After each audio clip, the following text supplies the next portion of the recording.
panamericano y nos representa en el mundo. Pero hace 5 años, todos hablamos de él por otra cosa. Fue el remero rebelde que no quería quedarse encerrado. Hoy vuelve a hablar. COVID. 5 años.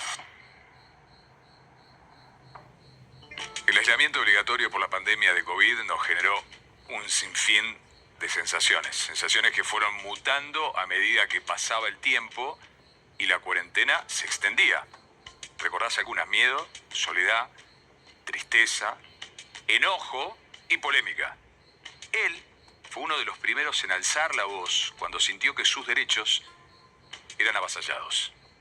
5 años después, volviste a buscarlo, Ari. Sí, ¿qué tal? Buenas noches, Rodi. Estamos hablando de una persona que se convirtió en un emblema de muchos que estaban enojados y sentían la misma impotencia que él, Ariel Suárez. Remero olímpico, representante en nuestro país, campeón panamericano, estaba preparándose también para los próximos Juegos Olímpicos y de golpe, está bien, nos afectó a todos de distinta manera, pero los que tenían 8, 10 horas de entrenamiento diario y tuvieron que sufrir esto, al mes número 5, y viendo que en ese momento estaba a punto de habilitarse las prácticas de fútbol, los entrenamientos. Muchos de estos deportistas, y él sobre todo decía, ¿por qué nosotros no? ¿Que vamos Solo. con un bote? Remando. Exactamente, en el dique Luján, que es donde lo fuimos a buscar una vez más, y finalmente se animó. 5 años después hace un análisis en detalle de todo lo que le pasó con el filtro que te da todo este tiempo pasado, para animarse a que no sabía lo que podía pasar después de la detención, pero estaba completamente decidido y seguro de que él tenía que hacerlo y que eran muchos los que lo apoyaban. Y esto es lo que nos confirma parte de todo lo que charlamos ahí, en el mismo lugar donde hace 5 años fue a remar y a donde lo persiguió Prefectura. El remero, con la perspectiva de los 5 años después.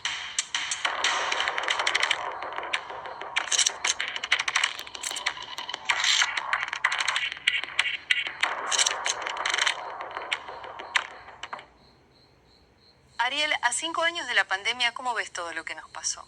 Lo que vivimos fue una locura. Y en 5 años después, obvio, con el diario del lunes, por ahí mucho más fácil poder verlo, la sociedad vivió una locura. Hay que ponerse en contexto de nuevo, recordar un poquito de lo que vivimos, que no podíamos salir ni a las casas de nuestros amigos, no podíamos salir ni a la calle, teníamos que pedir permiso para salir a comprar. En mi caso en particular estoy contento por lo que logré hacer, porque en ese momento que era tan bisagra, que la estábamos pasando tan mal, tomé la decisión de salir a remar, tomé una decisión dura, fuerte, tuvo sus consecuencias, pero tan acertadas que estoy muy contento, muy conforme de haberlo hecho y realmente lo volvería a hacer. Y hay que recordar que en ese momento el presidente quería hacer una locura, que era, mientras estábamos todos encerrados, quería habilitar la práctica del fútbol, lo cual era solo por el hecho del show, del pan y circo.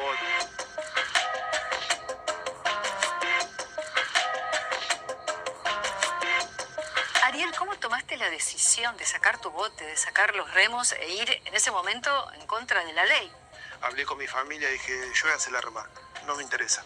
No, pero vas a estar seguro. Sí, estoy completamente seguro.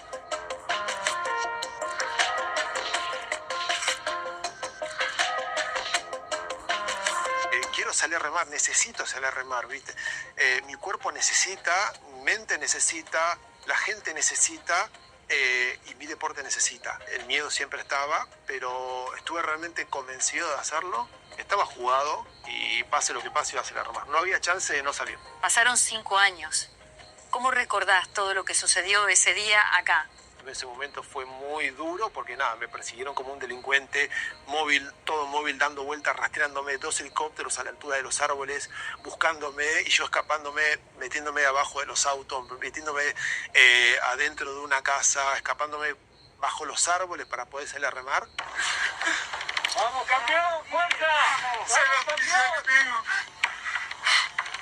Me sentí como me saqué un peso, el peso de la angustia, tanto tiempo encerrado. Ariel, ¿tuviste consecuencias legales por eso? Cuando yo termino de remar, que ya me volvía, sabía que se iba a parar las cámaras, me estaba esperando una moto de agua de prefectura. Fue una acta de contravención que la fueron llenando ellos, me pedían los datos, ellos debían cumplir órdenes y está perfecto que lo hayan hecho.